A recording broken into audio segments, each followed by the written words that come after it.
So itong anti-dynasty movement po ay along with an anti-dynasty bill or ano po yung Yeah, strategiya po it should dito? be from the grassroots. Okay, it should be from the grassroots.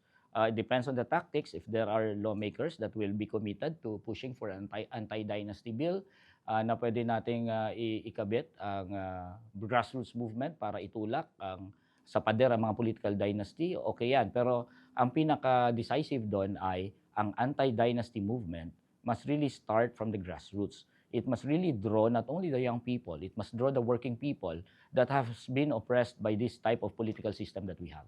Mm. Pero kasi pagka ganyan kailangan po ng batas, eh, 'di ba? Eh, kung sakali po manalo po kayo, 'di ba, how are you going to, 'di ba, support that bill na wala naman po kayong suporta sa ibang mga, senador na galing din mismo sa political I dynasty? have already declared my intention, win or lose, to build a movement from the grassroots. So ano pa kaya kapag nasa Senado at nanalo ako? I will use the office of the Senate in order to build that movement. Lawmaking is not simply about lawmakers na gumagawa ng mga batas sa opisina, nasa aircon, tapos magpapasulat sa kanilang legislative staff. Lawmaking can also include the direct intervention of the people.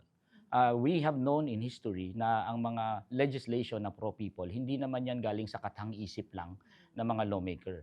Ay galing yan sa real struggles on the ground. And yung mga struggles na yan nanalo, and so it became legislated. Like for example, the 8-hour workday.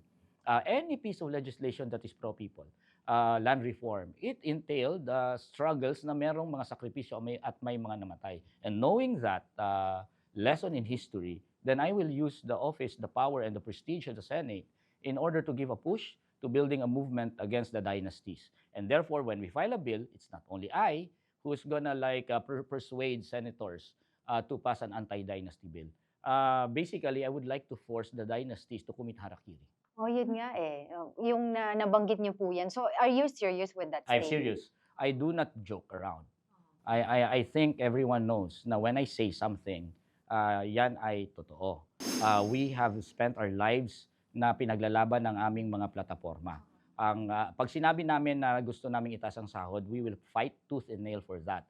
Pag sinabi namin na aalisin namin ang mga manpower agencies, yan ay talagang itutulak namin, magdasal na ang mga manpower agency pag nakapasok kami sa Senado. Pag sinabi namin gusto naming wasakin ang mga political dynasty, we really intend na gugulong ang ulo ng mga dynasty sa Senado. Subukan lang nila makapasok kami dyan.